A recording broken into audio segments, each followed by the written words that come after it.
Bismillahirrahmanirrahim. Assalamualaikum warahmatullahi wabarakatuh. Kembali bertemu dengan saya melanjutkan materi audit sistem informasi pertemuan ke-13. Kali ini kita akan membahas implementasi audit manajemen di suatu perusahaan.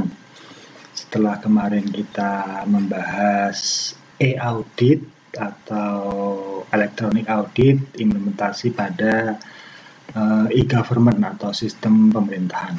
Ya.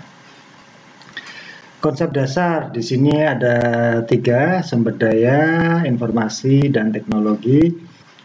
Di sisi atas ada perencanaan, pengorganisasian, pengarahan.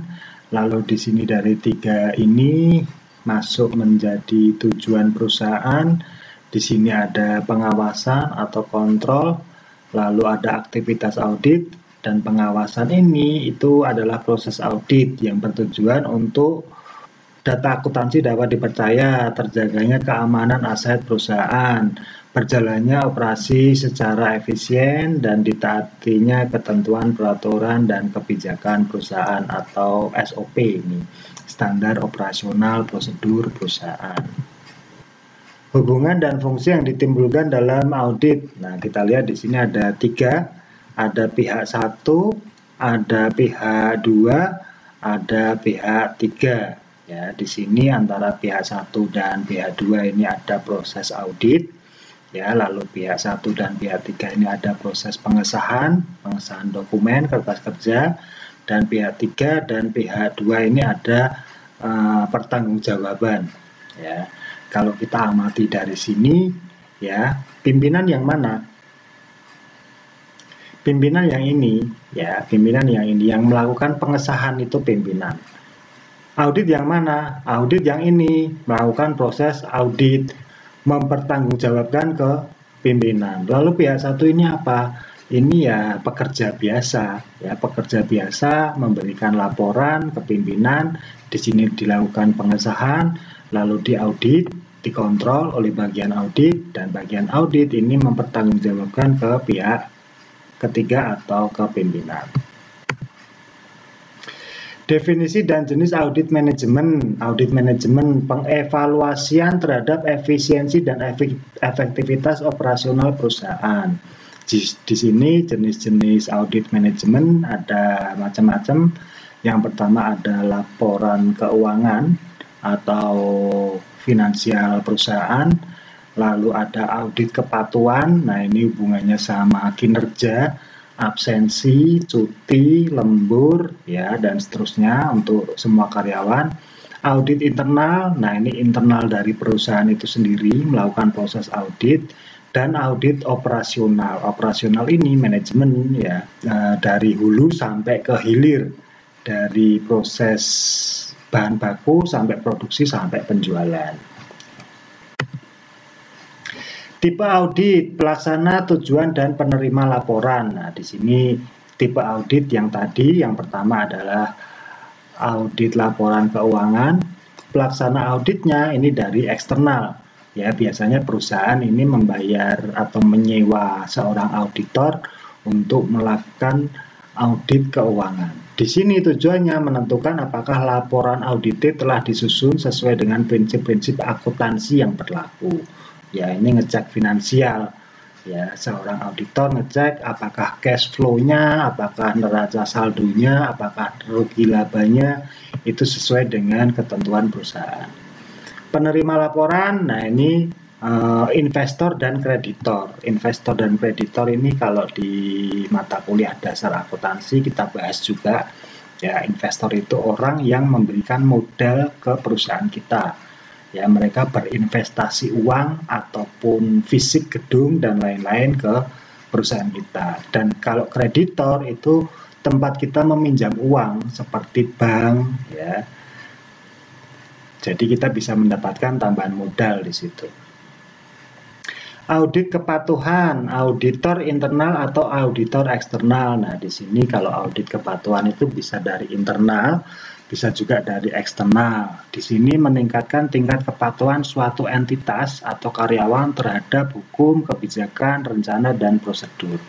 Nah, di sini kepatuhan karyawan dinilai mereka kalau datang tepat waktu atau enggak, terlambat atau enggak, pulang sesuai jam kerja atau enggak, cuti atau bolos, ya, sakit atau bolos dan seterusnya. Penerima laporan di sini manajemen entitas yang bersangkutan atau pemerintah, ya, ini pimpinan perusahaan masing-masing.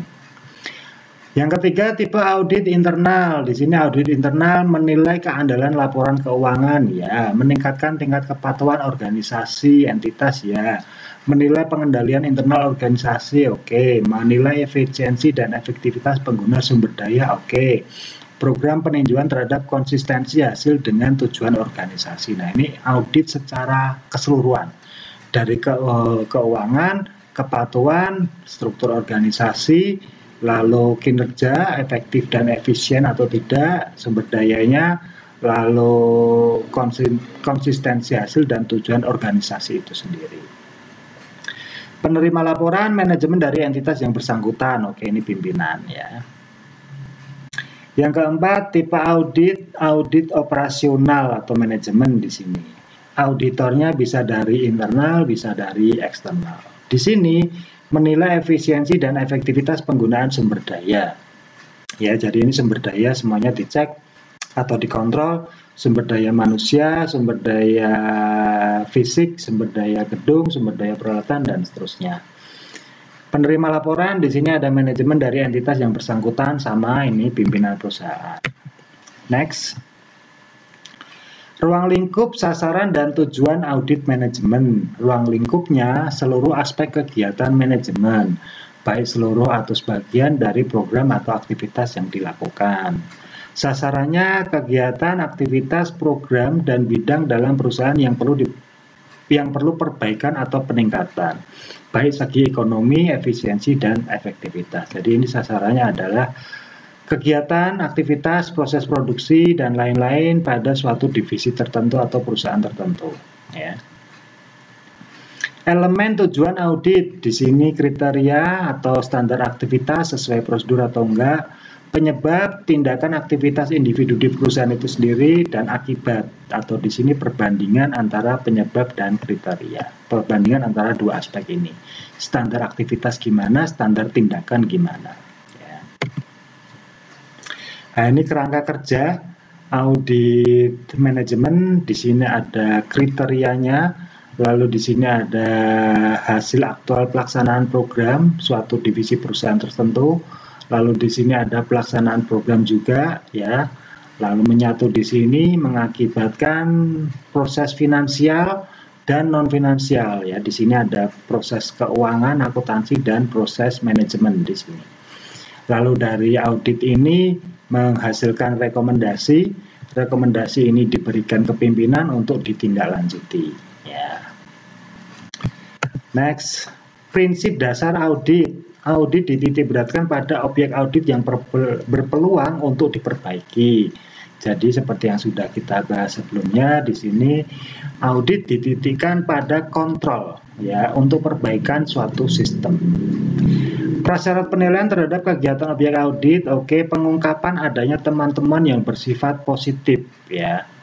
Jadi tidak hanya temuan negatif aja, tapi temuan positif yang bisa dipertahankan, bisa diteruskan, ya, tetap dilaporkan. Identifikasi individu yang bertanggung jawab terhadap kekurangan yang terjadi, oke. Penentuan tindakan terhadap petugas yang seharusnya bertanggung jawab. Nah, ini SDM, ya, harus sesuai dengan tupoksi masing-masing. Ini di slide 11 kalau nggak salah sudah kita bahas, ya, kemarin. Pelanggaran hukum, dan di sini penyelidikan dan pencegahan kecurangan. Nah, ini SDM dua-duanya. Perbedaan audit manajemen dan audit keuangan. Nah, ini dari sisi perusahaan itu kalau di kuliah ini masuknya SIM atau Sistem Informasi Manajemen. Kalau ini masuknya SIA, Sistem Informasi Akuntansi atau Keuangan. Karakteristik, kalau yang manajemen menemukan penyebab kelemahan, menganalisis akibat, menentukan perbaikan program aktivitas perusahaan. Ya, ini dari sisi manajemen. Kalau dari sisi keuangan, di sini audit data akuntansi, neraca saldo, rugi laba, buku besar, dan seterusnya, proses pencatatan dan laporan akuntansi, semuanya laporan akuntansi di sini. Lalu tingkat keluasan, di sini seluruh aspek manajemen, baik yang bersifat kuantitatif maupun kualitatif, ya semua aspek. Kalau yang sini hanya yang aspek finansial atau keuangan saja. Tujuan dari sisi manajemen menemukan berbagai kelemahan dalam operasional perusahaan. Jadi di sini intinya di satu operasional proses perusahaan. Kalau di sini ya mendapatkan keyakinan bahwa laporan keuangan sesuai dengan PABU atau APBU atau rencana anggaran belanja perusahaan. Ya, sudah sesuai atau belum dari sisi keuangan. Ruang lingkup dari sisi manajemen, keseluruhan fungsi manajemen dan unit yang terkait, ya. Jadi semua divisi ini dari level top pimpinan, manajer sampai ke bawah ke level buruh, ya. Kalau yang ini ruang lingkupnya hanya data akuntansi dan proses penyajian laporan keuangan saja. Ya. Dasar yuridis atau dasar hukum di sini berdasarkan dari sisi manajemen berdasarkan kepedulian manajemen untuk memperbaiki program, ya di sini perbaikan-perbaikan dari sisi manajemen. Kalau yang ini keharusan penyampaian laporan keuangan yang telah diaudit oleh akuntan publik. Jadi karena ini keuangan itu sensitif, ya tidak boleh ada geseh, harus pas, tidak boleh ada penyelewengan dana di sini. Ya. Pelaksana audit, kalau dari manajemen audit internal maupun eksternal, nah, di sini objektivitasnya dipertanyakan ya. Audit internal maupun eksternal bisa. Kalau yang audit keuangan ini harus yang independen atau dari eksternal atau auditor dari luar perusahaan. Jadi tidak ada intervensi di sini. Ya. Frekuensi audit yang ini tidak ada ketentuan, bisa tengah tahun sekali atau bisa setahun sekali, bisa 2 tahun sekali. Kalau yang keuangan ini rutin, ya auditnya misal 1 tahun sekali, diaudit dari awal tahun sampai akhir tahun. Ya jangan sampai ada geseh atau penyelewengan dana di sini. Orientasi hasil audit, kalau dari sisi manajemen di sini untuk perbaikan kinerja di masa yang akan datang atau tahun selanjutnya. Kalau yang ini data keuangan yang bersifat histori atau penilaian kinerja masa lalu. Jadi kalau yang manajemen ini orientasinya untuk ke depan, kalau yang dari sisi keuangan ini lebih cenderung ngecek yang sudah berjalan. Ya. Bentuk laporan di sini komprehensif, kesimpulan audit, kesimpulan penting, menghasilkan rekomendasi. Lalu tergantung dari kemampuan auditor, menganalisa, mengolah, dan tergantung juga pada kebijakan pimpinan di sini. Kalau yang keuangan ini sudah ada standar bakunya sesuai dengan keuangan akuntansi. Di sini ada profesional akuntan publik, ya para accounting paham ini, ya standarnya seperti apa. Pengguna laporan, kalau manajemen ini untuk pihak internal, perusahaan itu sendiri. Kalau yang keuangan ini untuk eksternal, ya pemegang saham, investor, kreditor, dan pemerintah, ya sebagai pemberi modal di sini. Tahapan audit, nah di sini ada sudah pernah kita bahas dari pendahuluan, lalu review, pengajuan pengendalian manajemen, lalu proses audit itu sendiri secara terinci. Lalu ada proses pelaporan, laporan ini disusun oleh auditor dan diserahkan kepada pimpinan perusahaan, dan pimpinan perusahaan itu menindaklanjuti, ya kira-kira apa saja yang perlu diperbaiki. Nah di sini disposisi ke bawah lagi, ke bagian manajemen lagi untuk ditindaklanjuti melakukan perbaikan. Memahami permasalahan secara dini. Nah di sini para auditor, ya para auditor. Misal ngecek di sini ada permasalahan, oh ternyata laba menurun, oh ternyata perputaran karyawan tinggi, terus ada tingginya keluhan pelanggan. Nah ini dievaluasi, kira-kira kok ada muncul ini apa, labanya turun, para pelanggan ngeluh, lalu mobilitas karyawannya tinggi. Diaudit, ya diaudit, dicek, lalu di sini menghasilkan satu kesimpulan, oh kemampuan bersaingnya turun misal. Nah, di sini ada kehematan, ekonomisasi, daya guna, efisiensi, dan hasil guna efektivitas. Nah, ini contoh aja, misal hasil auditornya seperti ini ya. Kehematan, daya guna ditingkatkan, hasil guna ditingkatkan, perusahaan lebih berhemat agar biaya produksi bisa ditekan dan biaya produk bisa lebih turun lagi, sehingga bisa bersaing atau kompetitif dengan perusahaan lain, dan seterusnya. Hubungan ekonomisasi, efisiensi, dan efektivitas. Nah, di sini ada rencana operasi, lalu ada hasil aktual. Di sini ada proses input, pengorbanan yang direncanakan, terus ada ekonomisasi, ada pengorbanan yang terjadi. Dari hasil ekonomisasi ini atau penghematan ini, itu ada yang dicoret di sini, ada yang dikorbankan. Di sini juga ada imbas dari pengorbanan itu, pengurangan proses produksi misal. Lalu di proses ini lebih ditekan lagi menjadi lebih efisien, lalu dihasilkan output yang efektif, yang lebih cepat sesuai dengan tujuan yang diharapkan. Ya, ini hubungannya antara ekonomisasi, efisiensi, dan efektivitas. Ruang lingkup di suatu perusahaan. Nah, ini untuk audit manajemen ya. Macam-macam, ada audit SDM kita bahas, audit produksi dan operasi kita bahas, audit pajak ini tidak kita bahas ya. Audit manajemen dan lingkungan ini kita bahas. Audit sistem kepastian kualitas ini tidak ya, cuman Anda bisa browsing. Audit sistem informasi sebelum MIT kita bahas, audit pemasaran kita bahas, audit manajemen kita bahas. Nah, di sini ruang lingkupnya untuk audit manajemen dari sisi planning, dari sisi controlling, dari sisi organizing, dari sisi actuating. Ada 1, 2, 3, 4, 5, 6, 7, 8. Ya, 8 aspek di sini.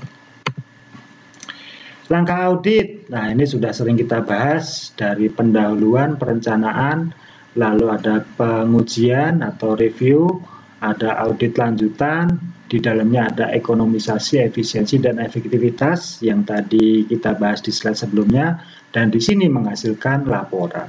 Laporan diberikan ke manajer.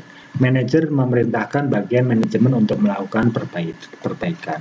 Terus ya, siklus ini berjalan mungkin setiap tahun, setiap kali ada proses audit. Kertas kerja, nah ini kertas kerja yang digunakan untuk audit, cuman di pertemuan ke-12 itu kita sudah membahas e-audit, pengurangan kertas kerja ya, jadi lebih transparan, semuanya menggunakan digital, filenya digital. Cuman ini tetap dijelaskan di sini ada temuan, lalu penyebabnya apa, kalau kinerja perusahaan menurun. Lalu ada kesimpulan audit, ya di sini ada temuan akibat. Kinerja perusahaan menurun, ya akibatnya apa? Produk menurun, pelanggan pergi, pelanggan beralih, lalu laba turun dan seterusnya. Nah di sini disimpulkan kesimpulan audit, oh harus ada perbaikan dari sisi produksi dan seterusnya. Ya itu fungsinya audit. Thank you. Selesai slide-nya. Oke, segini dulu kuliah kali ini. Semoga bermanfaat, semoga ada diskusi. Kuliah saya tutup. Billahi taufiq wal hidayah. Wassalamualaikum warahmatullahi wabarakatuh.